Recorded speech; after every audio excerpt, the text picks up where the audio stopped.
What is going on, you guys? It's me. It's been a minute. We're 1 week removed from Wrestlemania 33. I know I'm kind of like the last guy on the bandwagon to get my thoughts and opinions out on here, but just been, I want to say a little bit busy, but it's kind of a little bit unmotivated and whatnot.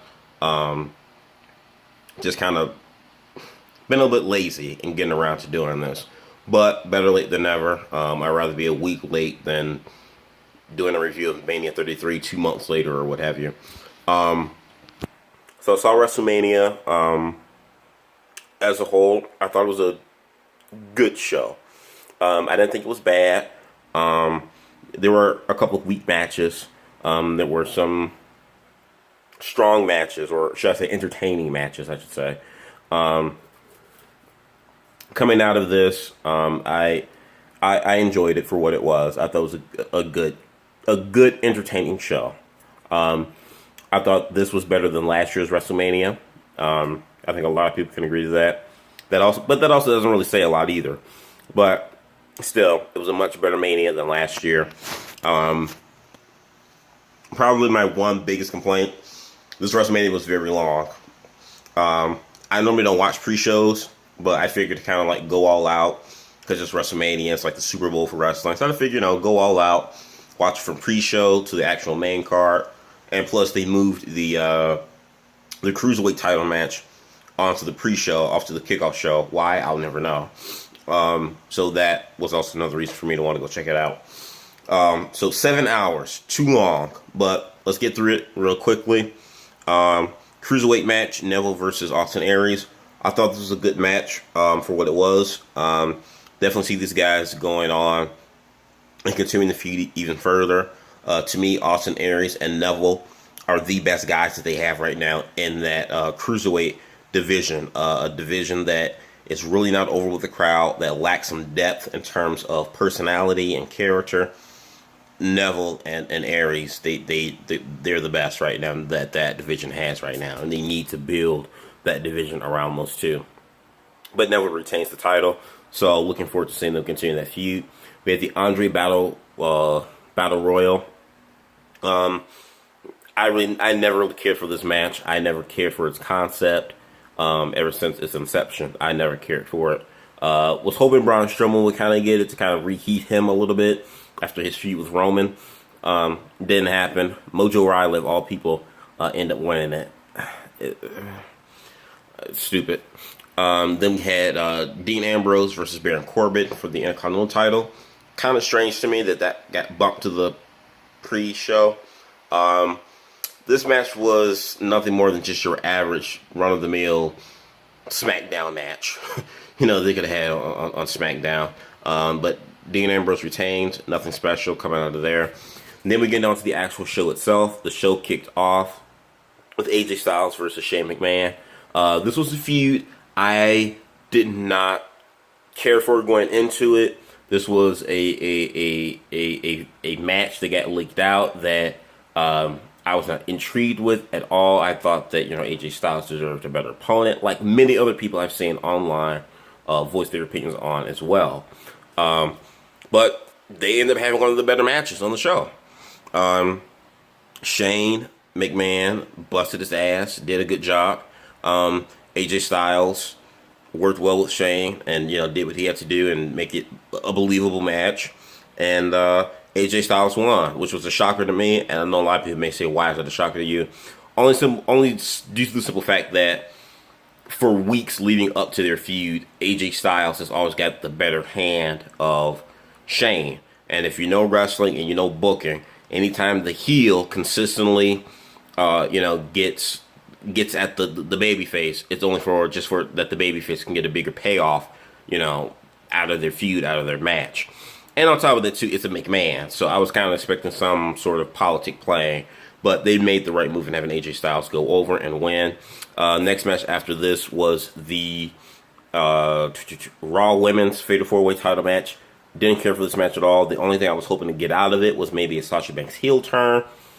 That didn't happen. I'm still hoping somewhere down the line, maybe before the draft, that will happen.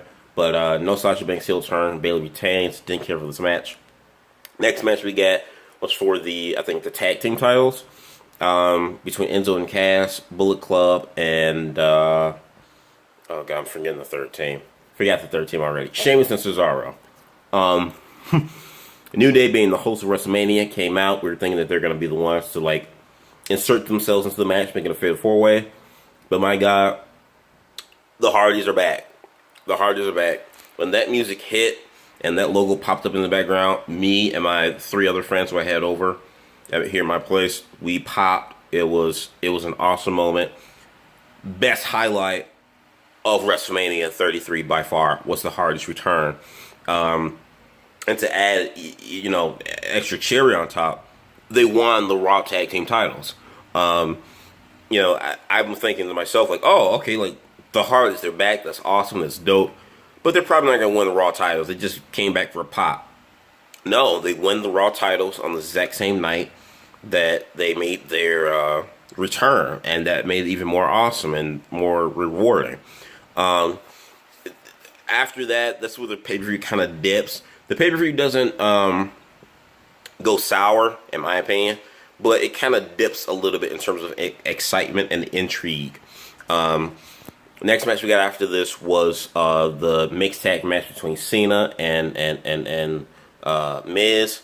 This match was all right. Again, kind of like the Ambrose match, a typical match you can get on SmackDown. The one thing I did enjoy leading up to this match was the feud. I thought the mic work between Miz and John Cena has been nothing but excellent. They did what they had. Whether this match was going to be a 5-star classic or a 5-second flop, they did what they needed to do to get you intrigued into this match. Because they sold me the weeks prior leading up. The promo mic work between Miz and Cena has been nothing but really, really entertaining. But Cena wins. He does the obvious, proposes to Nikki Bella, as we all knew would happen, but will never replace Randy Savage, Macho Man, oh yeah, and Miss Elizabeth's proposal at WrestleMania. Next match we had after this was Seth Rollins versus Triple H. This match, I think, was a little bit of a mixed bag for me. I think it dragged on a little bit too long, longer than it should have, and I just kind of felt bad at the fact that they kind of had to really play it safe because of Seth's leg. Regardless of Seth, kind of being somewhat okay, I think they were really playing, and which they should play it safe. You don't want Seth to go all out for one night, and then he won't even have another 5 years in the business. So definitely, I think that they were definitely playing it safe, which they should have. But I think it really also kind of hurted the match quality a little bit. I think if Seth if he didn't tweak his knee and they weren't too cautious with it, I think we would have had a different match quality than what we got at WrestleMania. But I thought this match dragged on a little bit longer than it probably should have. It was all right, but the end justifies the means. Seth Rollins wins, gets the rub off of Triple H, and wins and beats him. The next match we got after this, which to me I think was probably the most disappointing match, or one of two the most disappointing matches, I should say. Bray Wyatt versus Randy Orton. This match was whack. All the stuff with Bray Wyatt was talking about him being one with Sister Abigail, and he has all these new mystical powers now and all that. It meant nothing come WrestleMania because he got his ass kicked. And he lost. I am a firm believer. I said it, in past videos, and I will still say it again. I am a firm believer that when Randy Orton came back from his injury last year, that they promised him. They said, "Hey, Randy, if you bleed out like a stuffed pig for Brock Lesnar at SummerSlam, we promise you and guarantee you, not only will you win the Royal Rumble, but you will win the WWE title at that year's WrestleMania come next year." I am a firm believer in that is something like that happened backstage, giving Randy a promise or rewarding Randy for his sacrifice to Brock Lesnar at SummerSlam. I'm a firm believer in that. I'm going to stick to that to the day I die until I hear something else. But Bray Wyatt loses the WWE title to Randy Orton. I'm going to talk about Bray in a separate video because I think it's just a little bit too ridiculous, but it is what it is. Match was disappointing. Kind of short too. I think the match was like maybe like 6-8 minutes, something like that. It's like the time that Triple H and Seth Rollins got for their match should have been kind of trimmed down a little bit to give Orton and Bray a little bit more time. But Randy Orton, new WWE champion. The next match we have after this, which this is where I'm going to kind of have to go against the minority probably. Goldberg versus Brock Lesnar, Universal title. This match was entertaining. This, like the Hardys and the AJ Styles match earlier on in the night, this was one of the more entertaining matches. And probably one of the better matches that I thoroughly enjoyed.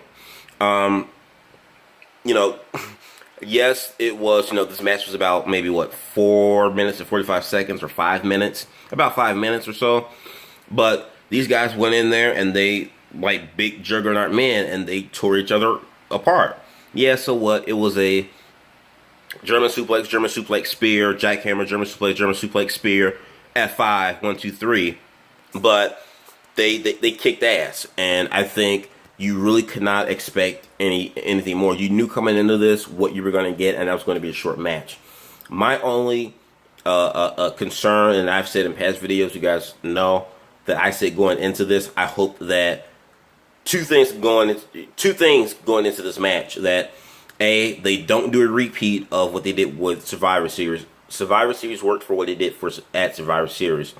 They can't repeat, a 1 minute and 26-second squash match at WrestleMania. And 2, knowing that they will probably do a short match, that match cannot be the main event.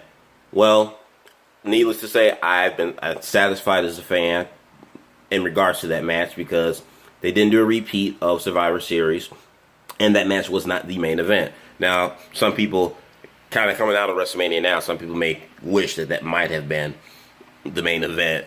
But I thought this was a good match. It was short and sweet, to the point. Two big guys kicking ass for the title.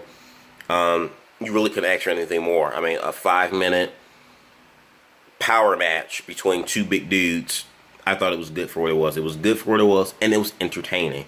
Brock Lesnar gets the F5, gets his win back from Goldberg, or gets his revenge from Goldberg, and new Universal Champion as well. Next match we got, SmackDown's women match. Nothing really matters about this. Naomi won off her injury. She came back new SmackDown's champ. Main event, Undertaker versus Roman Reigns. This match was kind of all over the place. Now, match quality-wise, there were some parts of it that I thought were decent, and there were other parts of it that I thought just wasn't that really great. I would say the match was kind of like okay. It was okay. It was an okay match. I think the one stinker on the match is when Undertaker tries to take Roman Reigns into this Tombstone Power Driver, and Roman Reigns reverses it, or tries to reverse it, and lifts Undertaker up for a Tombstone Power Driver. We've seen this move done plenty of times, or this spot done plenty of times with Undertaker, where he will do a Tombstone, the person reverses it, and they end up doing a Tombstone on the Undertaker.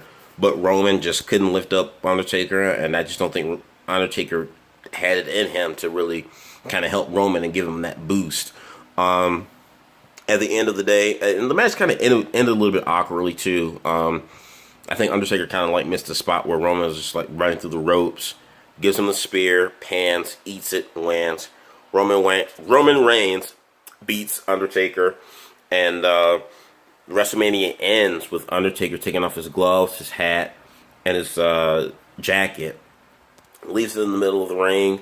The whole arena just darkens, and you hear the gongs go off 5 times. Undertaker descends back into the ground. Really sad ending to see. I think, despite the match quality going down the way it was, I think it was the right choice to have Undertaker be the last main event match, because I think if Undertaker and Roman ending it the way it did, alluding to this literally being Undertaker's last match, I think that if this was placed anywhere else on the card, everyone else would have probably stunk on the entire show. If this was any place anywhere else. So, ending the way it did, it needed to be the main event. I thought the way Undertaker retired, not retired, but how WrestleMania ended with him taking off his gloves and everything, again, alluding to this being his final match, I thought was wonderfully done. A lot of people felt touched and a lot of people were crying. They were touched with emotion and shock, like, oh my God, could this literally be his last match? I think this is Undertaker's last match. I know a lot of people think that Roman Reigns didn't deserve this. I'm a Roman Reigns fan, but was Roman Reigns the best choice? Probably not. But it is what it is. I think that it's Undertaker passing the torch. It's Undertaker passing the torch. I much would have preferred John Cena over Roman Reigns in this type of match. But considering the fact that John Cena has a resume of top superstars that he has defeated throughout his career, does he really need the win of The Undertaker? Probably not. Versus Roman Reigns, regardless of what people think about him, and Roman Reigns getting, the big push. His list of defeating top tier main event legend quality, guys is pretty short versus John Cena's. So I can kind of see the need of why WWE swapped Cena for Roman and want to put more stock into Roman and build him up as a bigger star. So it is what it is. I think it was time for Undertaker to retire. To me, looking at him in that match, the quality of it looked like an old dog that had been sick for years, that had just didn't have it in him anymore. And you take him out in the backyard, put the shotgun to him, put him out of his misery, rest in peace, kind of like thing. So I think it was definitely time for Undertaker to retire. I think Undertaker should have hung it up a couple years back, 3-4 years ago. But it is what it is. I would definitely miss him a lot. I'll probably do a separate video in detail talking about The Undertaker. But as a whole, WrestleMania 33 was an entertaining show. It was too long, I thought. 7 hours was too much. That was probably the biggest complaint I had, honestly. Highlights for me were the Goldberg match and the Hardys and the AJ Styles match. And the ending of how Undertaker retired, the way they did it. Not the match itself, but how Undertaker, that moment, that was a WrestleMania moment. And them alluding to this being his final match. I enjoyed that. But as a whole, WrestleMania was so-so. I give it like a 7 out of 10. It was decent. It was a decent show and it was entertaining. And I had a fun time watching it. Unlike Mania 32, I had a fun time watching 33. I wasn't feeling like this show is the worst WrestleMania I've ever seen or anything like that. So, you guys let me know what you think in the box below about everything I've talked about. I want to hear your thoughts. Do yourself a favor, hit that like button and subscribe, and leave a comment. Peace out.